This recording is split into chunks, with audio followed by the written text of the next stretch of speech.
Hi friends, welcome to my channel History by Agam. In today's video, we will see some brief history of Chakravarti Samrat Ashoka the Great. The third emperor of Mauryan dynasty was Ashoka the Great, often spelled Asoka.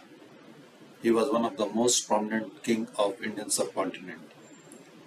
His kingdom was lasted from 268 BC to 232 BC, and this was India's most prosperous period. The majority of modern-day Afghanistan and part of Persia were included in Asoka Empire, which also include most of South Asia and beyond. Bengal and Assam were located in the east and Mysore was in the south. He was the grandson of Chandragupta Maurya, the founder of Maurya dynasty. In Pataliputra 304 BC, mother Dhamma and father Bindusar was blessed with a son who called Ashoka. Due to internal politics, his mother was given a relatively low position in the royal family, as she was daughter of Champa kingdom's priest. Ashoka was also given a low place among because of the status of his mother. With Ashoka was his sole younger brother, beside he had many other half-brothers.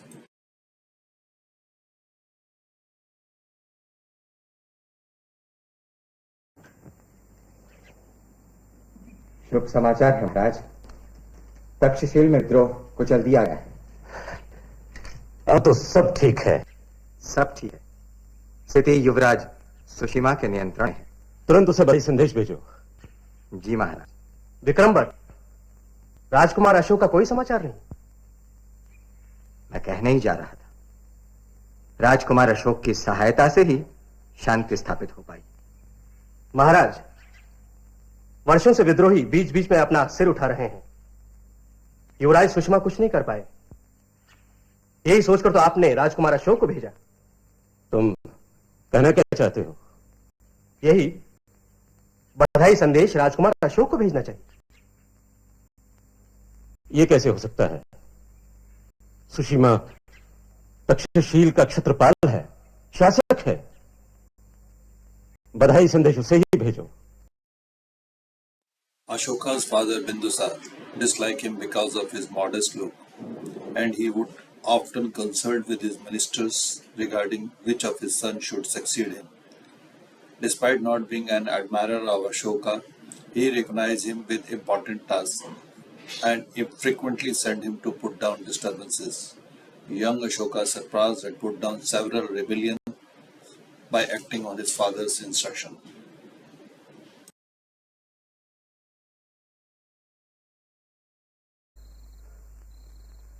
Sushma अभी तक नहीं आया।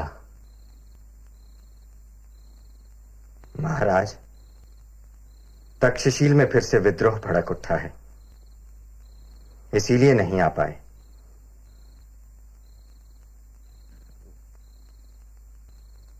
कुछ भी करो, उसे यहां बुलाओ।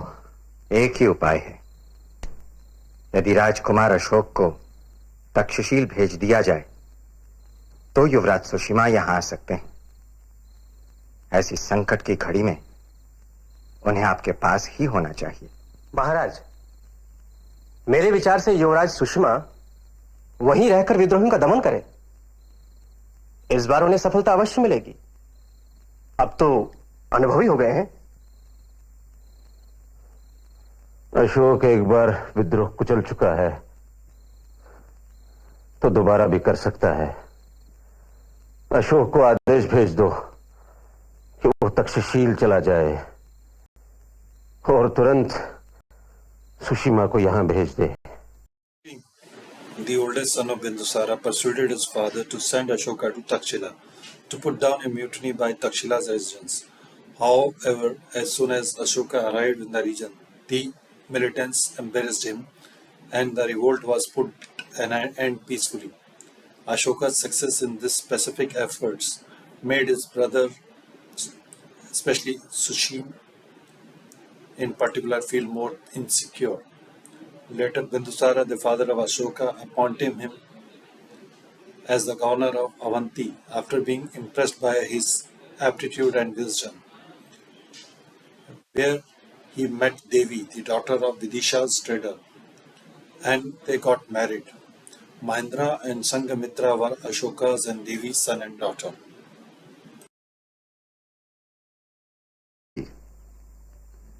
एक बात और बनाए तो मन का बोझ उतर जाए। आज्ञा कीजिए। आपकी पुत्री से विवाह करना चाहता हूं। देवी से विवाह? हाँ, कोई आपत्ति हो तो? नहीं, आपत्ति कैसे? ईश्वर ने चाहा शीघ्र ही राजकुमार महाराज कहलाएंगे। किंतु क्या? देवी को तो महारानी का पद नहीं ही मिल पाएगा। बहुत आगे की सोच ली आपने। आप तो ऐसे समझ रहे हैं जैसे मैं महाराज बन ही गया हूं। वो बाद में। अभी आप ये समझ लीजिए कि आप अपनी पुत्री का विवाह राजकुमार से कर रहे हैं। बोलिए, क्या कहते हैं? आप जैसा जामाता मिले, इससे बड़ा सौभाग्य मेरे लिए क्या हो सकता है? तो देरी किस बात की? After Ashoka's visit to Taxila, Sushim again started provoking Bindusara against Ashoka, who was then sent to exile by the emperor. At the time when province of Ujjain started witnessing a violent upswing, Bindusara called back Ashoka from exile and sent him to Ujjain. The prince was injured in the consequent battle and was treated by Buddhist monks and nuns. It was in Ujjain that Ashoka first come to know about the life and teachings of Buddhism. मस्ती करूं। ध्यान से सुनो तिस्सा। राजकुमार से कहना कि किसी भी स्थिति में तक्षशिल न जाएं। राह से ही हटा देने की तैयारी की है शत्रुओं ने। उनके सौतेले भाई भी सैनिकों की भर्ती में लगे हैं। जाओ, समय न कहना अधिक से अधिक सेना जुटाकर तुरंत पाटलिपुत्र के लिए प्रस्थान लें। सुषमा से पहले यहां पहुंच जाए तो राज सिंहासन उनकी मुट्ठी में होगा। In the following years, Bindusara became seriously ill and was literally on his deathbed. Sushim was nominated successor by the knight himself, but his dominating nature made him unfavorable among the ministers. A group of ministers led by the Radhagupta called upon Ashoka to assume the crown. When Bindusara passed away in late 270s BC, Ashoka attacked at Patilputra and brutally murdered all his stepbrothers, including Sushim. But further, his coronation took place 4 years after his ascent to the throne.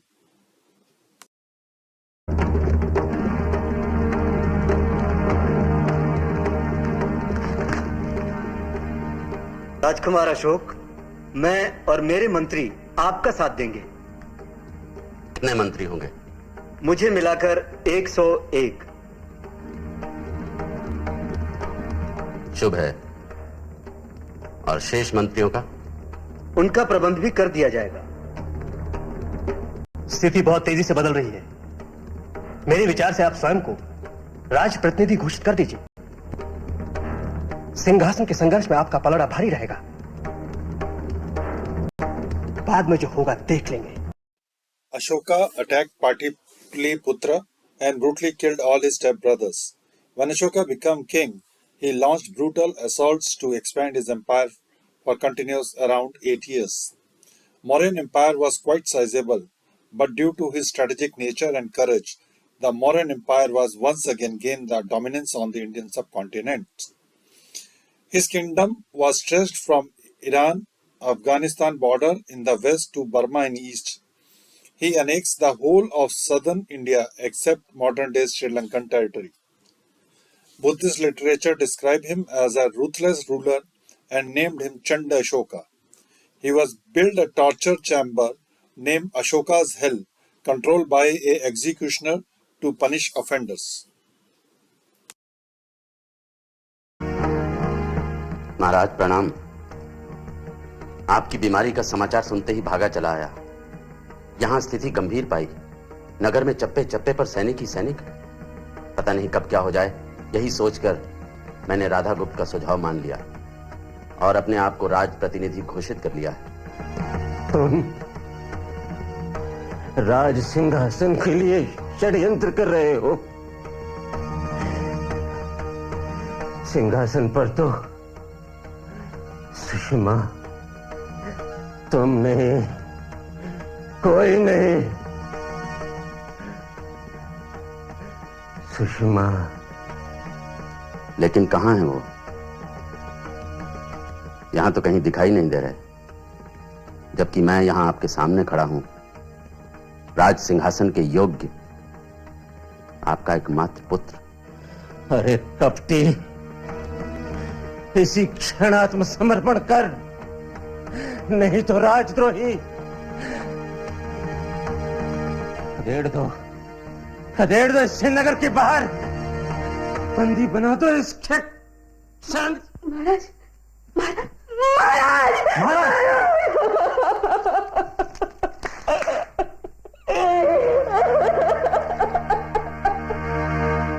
तमाम इतिहासकार मानते हैं कि अशोक युवराज नहीं था और राज सिंहासन के लिए राजकुमारों में आपसी संघर्ष हुआ। तिब्बत और चीन में संरक्षित ग्रंथ दिव्यावदान में लिखा है कि मृत्यु से पहले बिंदुसार अपने पुत्र सुषिमा को राजा बनाना चाहता था, मगर उसके मंत्रियों ने अशोक का साथ दिया।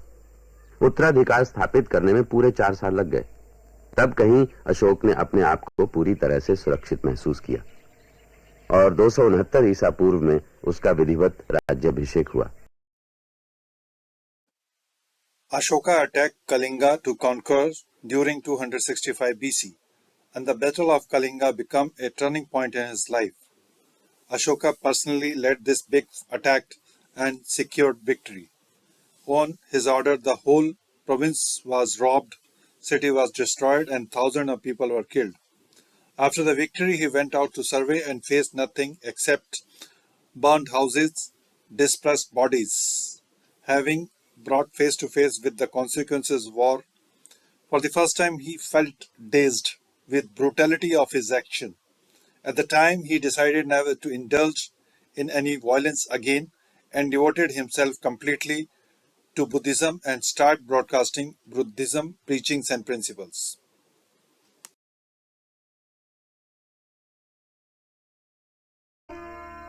तुम ही बताओ तिस्सा, क्या मेरे बच्चे की मृत्यु दैवी प्रकोप के कारण हुई कि मुझे मेरे पापों का दंड मिल जाए? कैसे पाप? लाखों सैनिकों के रक्त से हाथ सने हैं मेरे। क्या मृत आत्माएं मुझे दंड देना चाहती हैं? देख रहा हूं कि पश्चाताप की अग्नि में जल रहे हैं आप। अच्छा है, अभी तक आत्मा मरी नहीं। भाई अशोक, आप अपने बच्चे की मृत्यु के उत्तरदायी नहीं, किंतु उन लाखों सैनिकों की मृत्यु के उत्तरदायी अवश्य हैं। मैं क्या करता? साम्राज्य की रक्षा के लिए करना पड़ा। साम्राज्य? गौतम बुद्ध का कहना है कि जिस राजा ने धरती का एक टुकड़ा जीत लिया है, वो दूसरा भी जीतना चाहेगा। सारी धरती जीतने के बाद वो आकाश पर राज करना चाहेगा। इसी प्रकार मन की इच्छाएं कभी पूरी नहीं होंगी। अधूरी इच्छाएं ले ही वो मृत्यु को प्राप्त हो जाएगा और साथ में कुछ नहीं जाएगा, कोई नहीं जाएगा। अशोक, मुट्ठी बांधे आना है, हाथ पसारे जाना है। मैं क्या करूं मेरे भाई? गौतम बुद्ध के शरण में आ जाइए, इसी में आपकी मुक्ति है। The administration of Ashoka after his spiritual transformation was focused solely on the well-being of citizens. He was closely assisted his administrative duties by his younger brother with Ashoka and a group of trusted ministers, whom Ashoka consulted before adopting any new administrative policy. His kingdom was divided into provinces, which were subdivided into subdivisions, and janpadas, which were further subdivided into villages. Each of these 5 chief provinces under Ashoka reign was granted partial autonomy as the land of a crown prince who was responsible for controlling the overall law enforcement.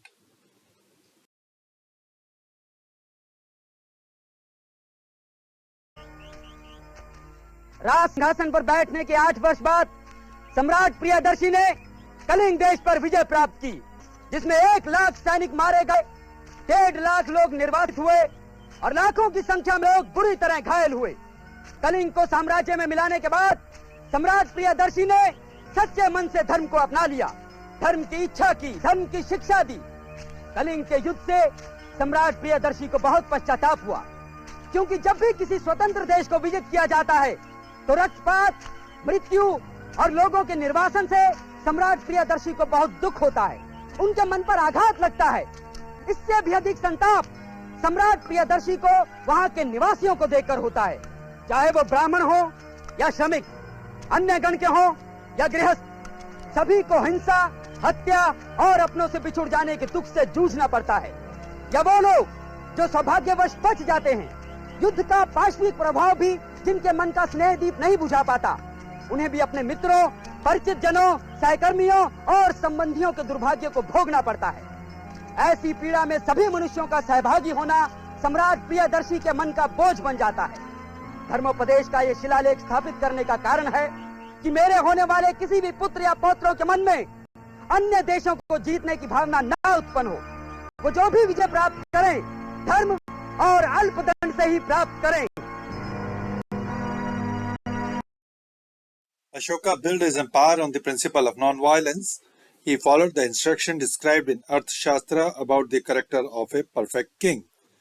The overall judicial and administration were overseen by Amavatyas, whose functions were clearly defined by the king.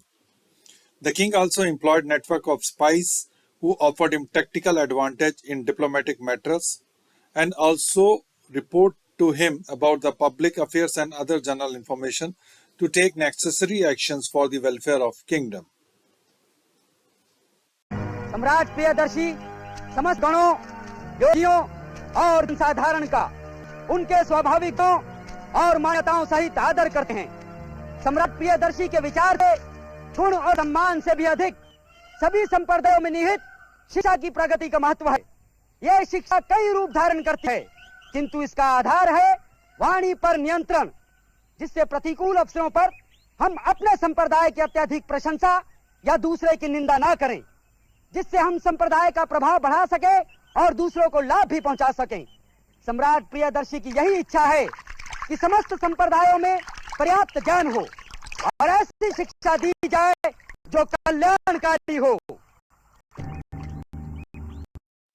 Based on mentioned 10 principles preached by the Lord Buddha, become the backbone of Ashoka's generous and tolerant administration. It was way of life outlined in the code of conduct towards a peaceful and flourished life.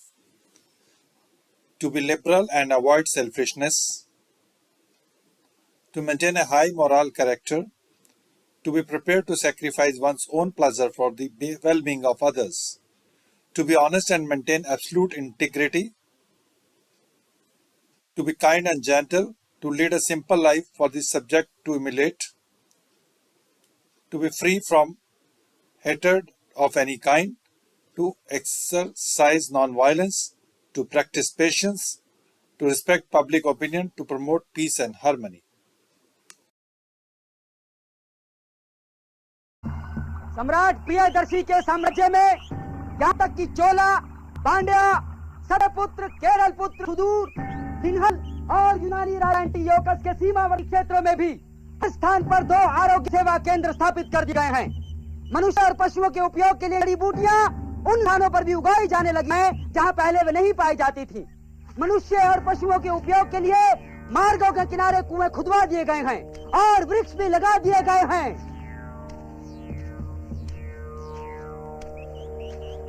सम्राट प्रियदर्शी के आदेश से तौसाली और संपा के राज्याधिकारियों और नगर न्यायाधीशों के लिए निर्देश।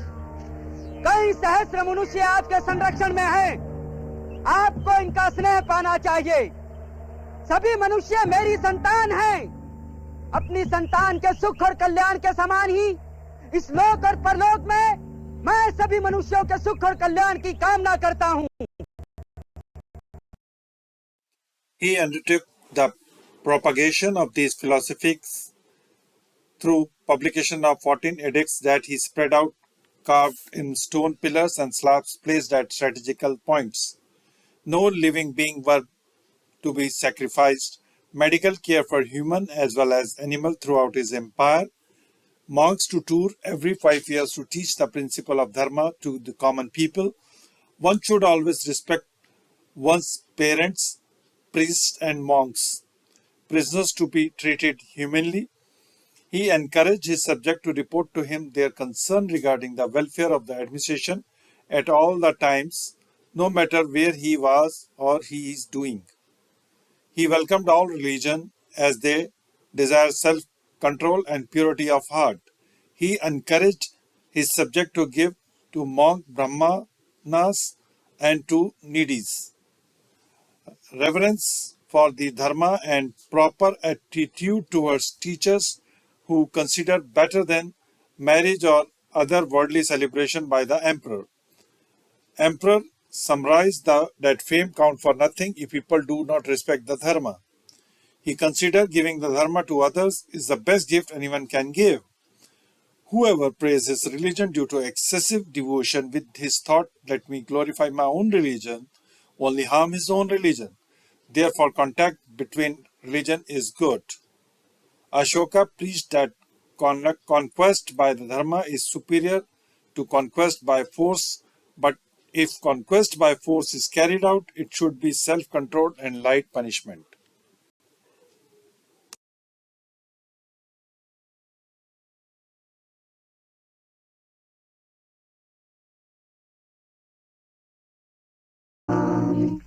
बुद्धं शरणं गच्छामि धम्मं शरणं गच्छामि। महेंद्र, तुम सिंघल द्वीप जाओ, लंका नरेश मेरा ये संदेश देना, कहना बोधि वृक्ष से ही जन्मा ये नन्हा सा पौधा मैंने उपहार स्वरूप भेजा है। ये उनके प्रति मेरे स्नेह का प्रतीक है और प्रतीक है इस विश्वास का कि वो अपने देश में धर्म का प्रचार करेंगे।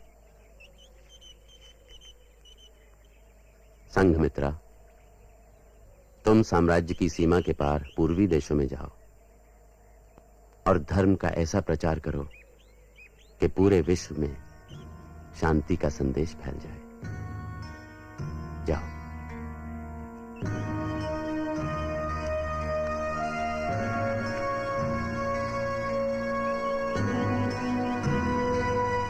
अशोक की मौत के बाद मौर्य साम्राज्य बिखर गया और भारत में साम्राज्यवादी शासन का पहला प्रयोग 180 ईसा पूर्व में समाप्त हो गया।